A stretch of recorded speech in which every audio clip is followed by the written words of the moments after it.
नमस्कार, उत्तराखंड बुलेटिन में आप सभी का स्वागत है। मैं हूं आपके साथ निशा शर्मा। आइए हरिद्वार से खबर की शुरुआत करते हैं, जहां पर कनखल थाना पुलिस की सतर्कता बड़ी कार्रवाई में बदल गई, जब पुलिस ने करीब 5 बजे 2 पनीर सप्लाई वाहनों को रोककर जांच शुरू की। वाहन संदिग्ध लगने पर तुरंत खाद्य सुरक्षा विभाग को इसकी सूचना दी गई। वही अधिकारी कैलाश चंद्र टमटा मौके पर वहां पहुंचे और दोनों ही बोलेरो पिकअप की तलाशी ली गई, जिसमें लगभग 9 क्विंटल पनीर बर्फीले बॉक्स में पैक पाया गया। आपको बता दें कि कारोबारी ने लाइसेंस, गाड़ियों के कागजात और बिल प्रस्तुत किए, जो कि पहली दृष्टि में सही पाए गए। सफाई और परिवहन व्यवस्था भी मानकों के अनुरूप मिली। वही सतर्कता बरतते हुए खाद्य सुरक्षा विभाग ने 2 नमूने जांच के लिए लैब भेजे हैं, जबकि बाकी पनीर कारोबारी को सुपुर्द कर दिए गए। खाद्य सुरक्षा अधिकारी महिमानंद जोशी ने लोगों से अपील की है कि खाद्य पदार्थ खरीदते समय लाइसेंस, पैकिंग और वैधता अवश्य जांचें। हरिद्वार में ये कार्रवाई चर्चा में है। वहीं पनीर सुरक्षित मिला, लेकिन पुलिस और विभाग की तत्परता मिसाल बन गई। हरिद्वार से तनवीर अली की रिपोर्ट आप सभी देख रहे हैं।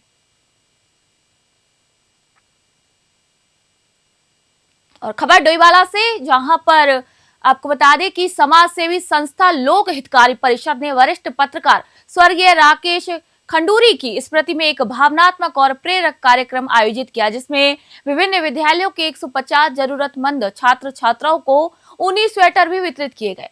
कार्यक्रम वेडिंग प्लांट में आयोजित किया गया, जहां पर जनप्रतिनिधियों और सामाजिक कार्यकर्ताओं ने स्वर्गीय खंडूरी को श्रद्धांजलि भी अर्पित की और उनके पत्रकारिता आदर्शों को यहां पर याद किया गया। मुख्य अतिथि पूर्व राज्य मंत्री संदीप गुप्ता ने यह कहा कि किसी व्यक्ति का वास्तविक मूल्यांकन उसके जाने के बाद होता है। स्वर्गीय खंडूरी ने ईमानदार और आदर्शवादी पत्रकारिता की एक मिसाल पेश की, जो समाज में हमेशा प्रेरणा देती रहेगी। पूर्व राज्य मंत्री करण बोरा ने यह कहा कि समाज की पीड़ा को महसूस कर जरूरतमंदों के लिए कार्य करना हर किसी के बस की बात नहीं होती। ऐसे ही सेवा भाव से समाज में सकारात्मक ऊर्जा और उदाहरण स्थापित होते हैं। डोईवाला से आशीष यादव की ये रिपोर्ट आप सभी देख रहे हैं।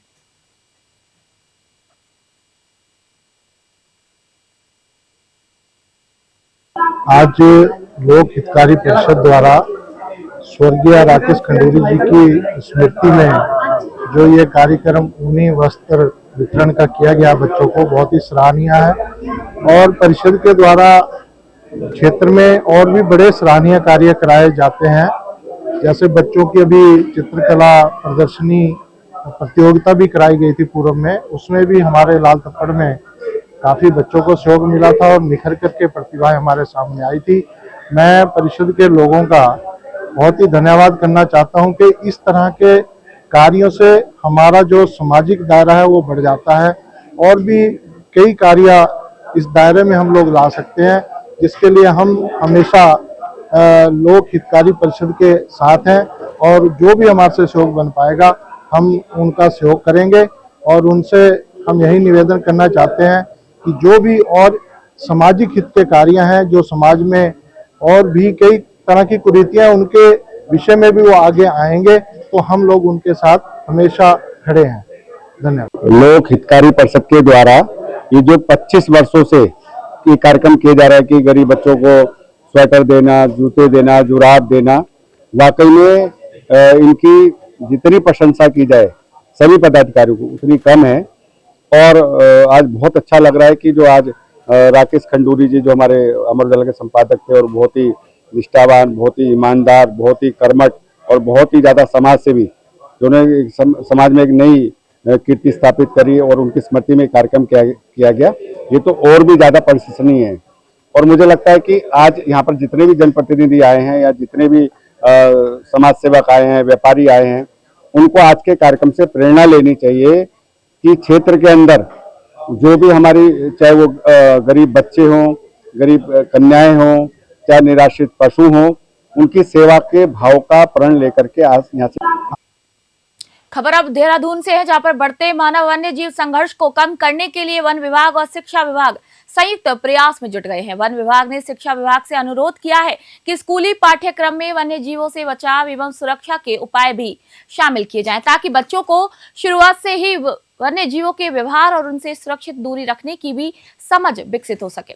वन विभाग का मानना है कि यदि बच्चे जागरूक होंगे तो वे अपने माता पिता और आसपास के लोगों को भी सतर्क कर सकेंगे और इसी उद्देश्य से विभाग लगातार जन जागरूकता अभियान भी चला रहा है, जिसमें ग्रामीणों को लगातार बताया जा रहा है कि कैसे वन्य जीवों के करीब जाने से बचें और आपात स्थिति में क्या कर सकते हैं।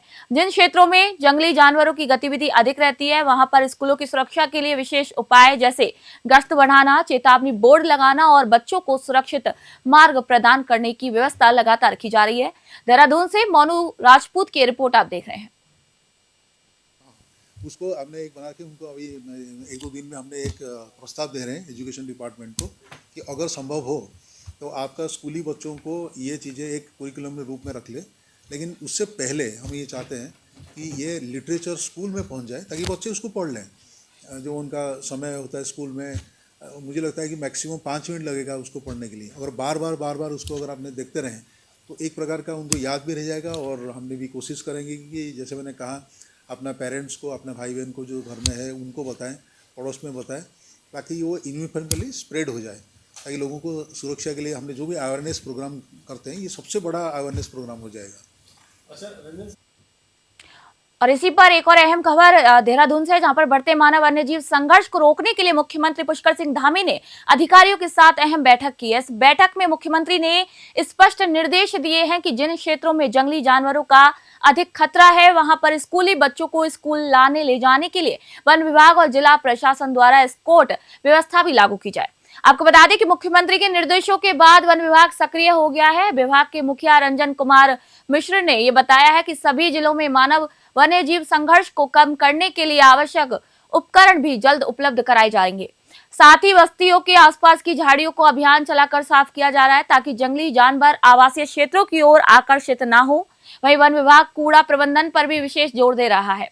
लोगों को जागरूक किया जा रहा है ताकि वे बस्तियों के पास कचरा न फेंके, जिससे जानवर भोजन की तलाश में वहां पर ना पहुंचे। देहरादून से मोनू राजपूत की ये विशेष रिपोर्ट आप सभी देख रहे हैं।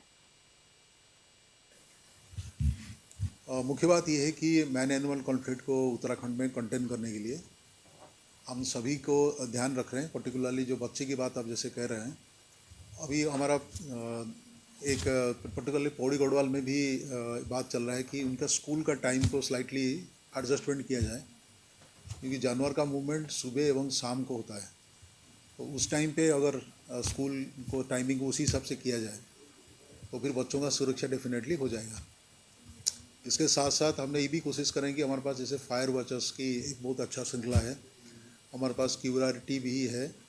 तो जहाँ जहाँ पर अति संवेदनशील एरिया है, दैट मीन्स एनिमल का मूवमेंट दिखाई दे रहा है, तो हम कोशिश करेंगे कि जो स्कूल का बच्चों का जो पाथवेज होते हैं तो उस जगह पे पेट्रोलिंग कैसे बढ़ाई जाए ताकि उनको सुरक्षित भी लगे।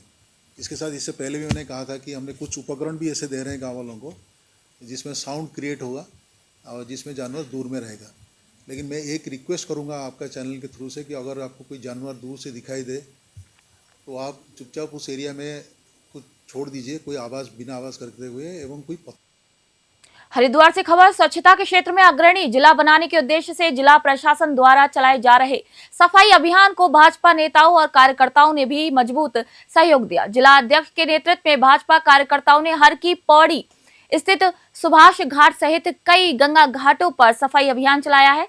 सभी कार्यकर्ताओं ने झाड़ू लगाकर कचरा इकट्ठा किया और उसे निर्धारित कूड़ेदानों में भी डाला। इस अभियान में भाजपा की महिला कार्यकर्ता भी सक्रिय रूप से जुड़ी। जिला अध्यक्ष ने यह बताया है इसी दौरान कि मुख्यमंत्री पुष्कर सिंह धामी की अपील के बाद जिले में कई सामाजिक और स्वयंसेवी संगठन सफाई मिशन में बढ़ चढ़ कर भाग ले रहे हैं। उन्होंने कहा कि भाजपा कार्यकर्ताओं का ये प्रयास न केवल जिले को स्वच्छ रखने की दिशा में मददगार है, बल्कि लोगों को जागरूक करने का भी एक संदेश दे रहा है। अधिकारियों और नेताओं ने बाहर से आने वाले सभी श्रद्धालुओं से अपील की है कि वे गंगा घाटों पर कूड़ा कचरा न छोड़ें और स्वच्छता में अपना अपना सहयोग अवश्य दें। हरिद्वार से तनवीर अली की रिपोर्ट आप देख रहे हैं।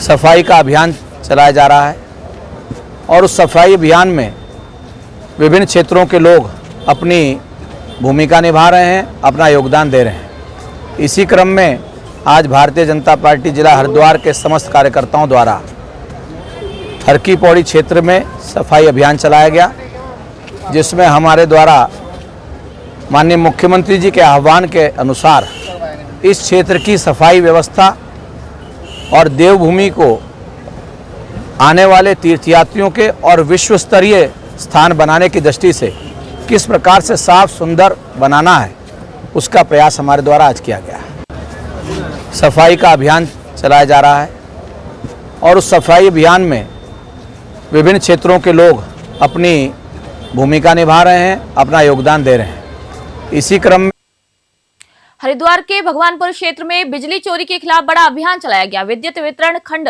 भगवानपुर की टीम ने थाना भगवानपुर और पीएससी बल के साथ मिलकर ग्राम पुहाना, नन्हेड़ा, अनंतपुर, सरठेटी, शाहजहांपुर और खेलपुर में सघन चेकिंग अभियान चलाया है। अधिशासी अभियंता अकरुण कांत के नेतृत्व में हुई इस कार्रवाई में कुल 100 परिसरों में बिजली के अनाधिकृत उपयोग का खुलासा हुआ है। प्रत्येक स्थान की पूरी वीडियोग्राफी कराकर वैकल्पिक रिपोर्ट भी तैयार की गई। वहीं अधिशासी अभियंता आशुतोष तिवारी ने यह कहा है कि सभी 100 मामलों की रिपोर्ट तैयार कर ली गई है और बिजली चोरी में इस्तेमाल सामग्री भी जब्त कर ली गई है। विभाग ने बताया कि इन सभी मामलों में विद्युत अधिनियम 2003 की धारा 135 के तहत एफआईआर भी दर्ज कराने की प्रक्रिया जारी है। विभागीय अधिकारियों ने सभी को चेतावनी दी है कि भविष्य में भी ऐसे अभियान और कड़े होंगे ताकि क्षेत्र में बिजली चोरी पर पूरी तरीके से रोक लगाई जा सके। हरिद्वार से तनवीर अली की रिपोर्ट आप देख रहे हैं।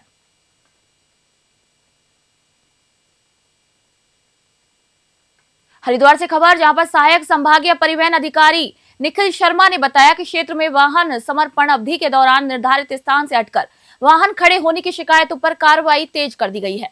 समर्पण के समय वाहन स्वामियों द्वारा ये घोषणा की जाती है कि वाहन निर्दिष्ट स्थान पर ही खड़ा रहेगा। हाल ही में निरीक्षण और रिपोर्टों में कई वाहनों के घोषित स्थान से हटे होने की पुष्टि की गई है। इस संबंध में अब तक 20 वाहन स्वामियों को कारण बताओ नोटिस भी जारी किए जा चुके हैं।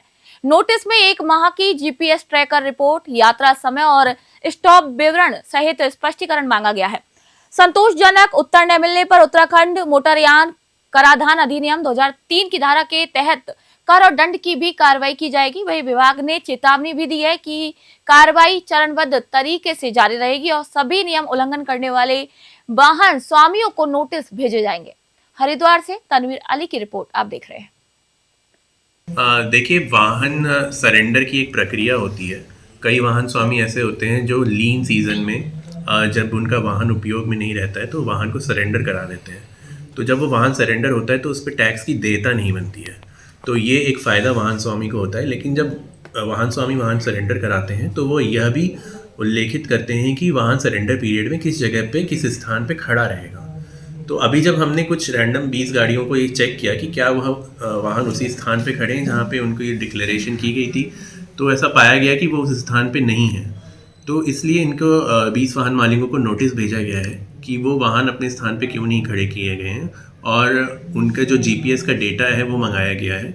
अगर वाहन चलती दशा में पाए जाएंगे तो उनका जो भी कर देयता थी उसका 5 गुना as per Uttarakhand taxation rules उनसे लिया जाएगा। तो इसीलिए ये जो आज 20 वाहनों को नोटिस भेजे गए हैं और ये फेज वाइज मैनर में भेजे गए हैं और इसी तरह से 4 देखिए उत्तराखंड बुलेटिन में फिलहाल के लिए इतना ही और नई न्यूज और अपडेट के लिए देखते रहिए न्यूज़ 21। तब तक के लिए मैं निशा शर्मा आप सभी से इजाजत चाहती हूँ।